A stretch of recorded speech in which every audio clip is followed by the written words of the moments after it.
quando falamos de livros de terror, thriller, suspense, já nos vem à cabeça aquelas idealizações hollywoodianas que temos de filmes, séries e várias formas, né, da cultura de expressar o que é sentir medo, o que é sentir terror.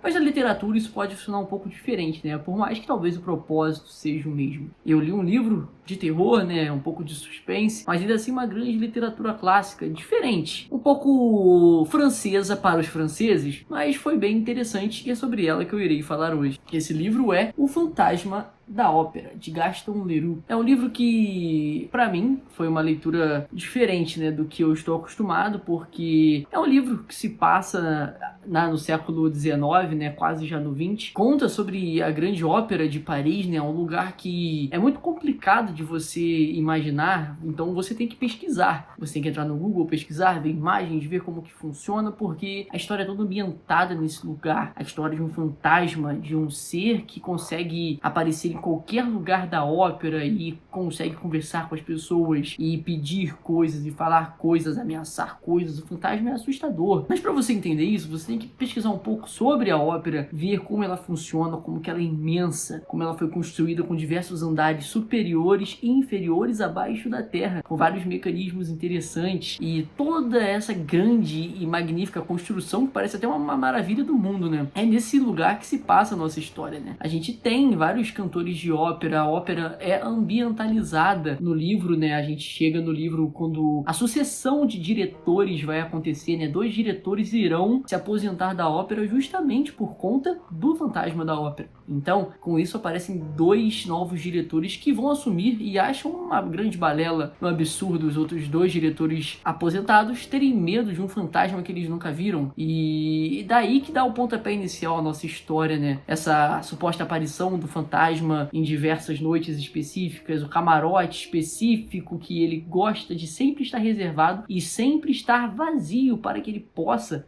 estar lá, mas ele nunca está, né? Mas o camarote tem que estar vazio para ele poder ver as óperas e apreciá-las devidamente. Temos vários personagens interessantes, né, que participam dessa história. O nosso protagonista é o Visconde de Chagny, né, o Raoul. Ele é um jovem que vai à ópera depois de retornar a Paris para poder ver a sua amiga Christine, uma amiga de infância, uma pessoa que ele tem grande afeição, até mesmo romântica, e ele vai lá vê-la para poder apreciá-la cantar e ela lentamente começa a fazer um sucesso, né, na obra. A gente consegue ver que ela vai ter uma ascendência explosiva, assim. As outras cantoras da ópera mais antigas e mais renomadas percebem isso. Diversas coisas são feitas para tentar prejudicar a Christine, só que o Raoul, ele tenta expressar o seu sentimento por Christine e a Christine não consegue ser recíproca por conta de alguma coisa secreta que ela guarda. E no decorrer da história a gente está na pele do Raoul, vivendo a história, e percebemos a Christine conversando com alguém, mas o Raoul vê que não tem ninguém no camarote dela. Com quem que ela está conversando? Quem é essa pessoa? E depois a gente vê que é o fantasma da ópera, né? A gente tem esse grande personagem misterioso que nós pouco sabemos dele por boa parte do livro, né? Apenas relatos e pequenos fragmentos históricos, né? Porque tudo acontece muito bizarro, da forma mais bizarra possível, né? O fantasma, ele quer 20 mil francos mensais para poder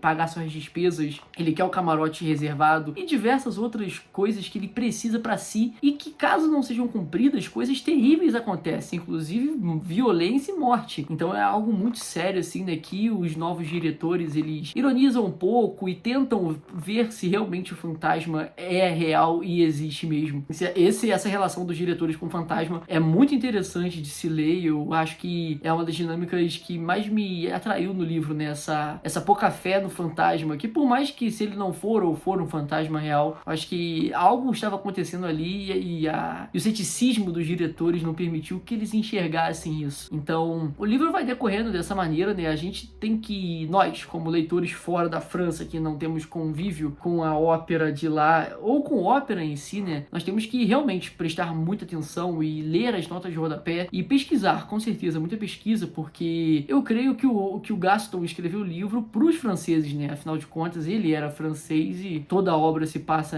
em Paris. Então, a gente tem que tentar se adaptar ao enredo pra gente tentar entender como que funciona. E o fantasma, né, o Eric, ele é um personagem extremamente interessante e que, por mais que pra mim não tenha sido altamente impactante, justamente por essa parte dessa dificuldade que temos que nos adaptar ao livro para tentar compreendê-lo. Mesmo assim, a história foi muito boa por conta, pra mim particularmente dizendo, do personagem Eric, né, o fantasma da ópera. É muito bonito vermos como a história dele é desenrolada e só vemos isso lá pra parte final do livro, né, conhecendo o personagem a fundo mesmo, porque conforme a gente tá na visão do Raul, do Visconde de Chagny, a gente tem essa visão do herói. Então a gente sempre vai ter um viés diferente, né, do que o outro que talvez esteja cometendo uma maldade, esteja fazendo alguma coisa que pro herói, né, que é o Raul, não faça sentido. Mas há uma explicação, há um motivo. Então é muito emocionante. Existem partes muito emocionantes do livro. Eu acho que o livro realmente ele me prendeu nas suas últimas 50, 60 páginas, porque foi muito emocionante. E por mais que essa visão de terror seja diferente de livros a filmes e séries, os livros eles conseguem te transmitir algo muito interessante, que é a sensação humana de você tentar entender todos os lados. Por mais amedrontador e surreal que seja você pensar que vidas foram tiradas, né, na história do livro por alguns motivos importantes, alguns motivos críticos, às vezes só por conta de uma não realização de uma demanda do fantasma, a gente pensa, caramba, o que faz uma pessoa matar a outra ou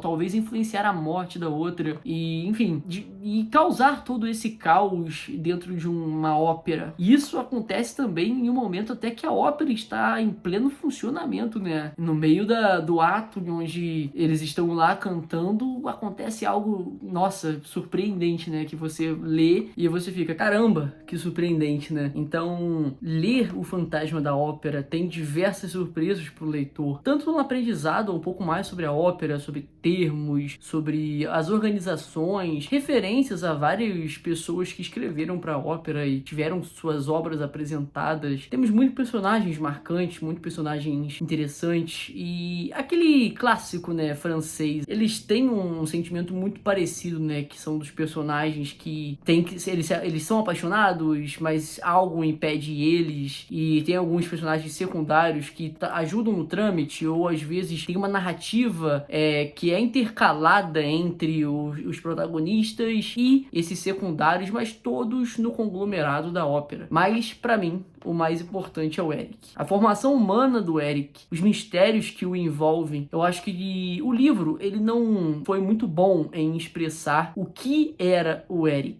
O que tornou ele o que ele é. Nós temos um relato da sua história, da sua vida, pelos lugares que ele passou, pelos sofrimentos, pelas dores humanas, tão demasiadamente humanas que ele passou, e levou ele a chegar nesse lugar, né? Nesse propósito, nesse momento em que ele estava vivendo. E o propósito dele estar ali dentro da ópera. Então, independente de tudo, é um livro que é interessante, é uma leitura fluida, uma leitura fácil, uma leitura que talvez te agarre um pouco nos capítulos em que eles descem pela ópera fora, em vários momentos em que tem descrições que podem soar confusas e vão soar confusas provavelmente, mas você tem que dar uma olhadinha na internet, pesquisar como que é a ópera de Paris, né? Como era na época, as diversas portas, os andares, cada repartição, cada local tinha sua função específica e seu propósito para estar ali. E acima de tudo, né, é um livro que vai te divertir, dá uma sensação como se você estivesse vendo um filme no sábado à noite, pelo menos foi o que eu senti. Eu acho que poderia ter sido um pouco melhor se o Gaston tivesse expandido um pouco mais sobre o antagonista, né, que é o Eric. O romance entre os protagonistas é interessante, mas eu acho que poderia ter sido trabalhado um pouco melhor, além dessa idealização sentimental extrema de ideais, de que coisas óbvias poderiam ter acontecido, coisas humanas, né? Em questão de escolhas, muitas coisas no livro não teriam acontecido, por questão de escolhas simples. Mas pelo bem da ficção, os absurdos foram colocados em jogo no enredo e alguma espécie de moralismo francês que você não deve deixar de fazer uma coisa antes de você fazer outra que é realmente crítica. Enfim, são uma série de decisões que talvez pesem um pouco no livro, né? Que talvez você sinta essa estranheza, essa quebra de ritmo, mas os personagens com certeza vão fazer valer a pena. Os personagens são muito bem escritos, na forma como eles puderam ser escritos, né, no limite onde eles conseguiram chegar. O livro é muito bom, ele expressa pra mim, né, essa questão da humanidade e do tratamento que devemos ter perante os seres humanos e as consequências profundas e pesadas que podem vir a ocorrer com o descaso, né, e como que isso no futuro pode pesar muito. Talvez atitudes que tenhamos agora, daqui 10, 15 anos, transformem vidas e talvez para melhor ou talvez para pior, e infinitas consequências podem vir disso. Mas para mim, Gaston Leroux não falhou em entreter o povo francês, com certeza, principalmente aqueles que visitavam a ópera, né? Com esse seu thriller, terror, meio policial, investigativo, misterioso, e que com certeza foi um bom livro para começar esse 2026. Foi bem interessante e, como qualquer outro livro de literatura clássica, eu recomendo, porque livros clássicos são diferentes, eles podem expressar diferentes tipos de coisa para cada leitura e para cada leitor. Então eu estou muito curioso para saber o que você acha, o que você achou, né, do livro do Fantasma da Ópera. O nome, assim, ele quando você não conhece ainda, você consegue idealizar e imaginar diversas coisas diferentes, mas no fim o livro ele consegue ser realmente satisfatório para o propósito dele. A edição que eu tenho aqui, né, é do Clube de Literatura Clássica. É muito bonito. Tem umas ilustrações também, né, no livro, então vale a pena dar uma conferida. Mas, independente da edição, independente de ilustração, o negócio é ter uma tradução boa e você está sempre aberto a novas leituras, a novos propósitos, né? Porque eu confesso que eu já tinha ouvido falar desse livro algumas vezes, porém nunca cheguei a, de fato, lê-lo, né? Nunca adquiri-lo. Mas no clube eu acabei tendo a oportunidade de receber esse livro e eu li. E foi realmente uma leitura muito interessante e que com certeza ficará guardado em meu coração como qualquer outro clássico. Mas por hoje é só. Depois você me fala aí o que você achou. Um forte abraço e até a próxima.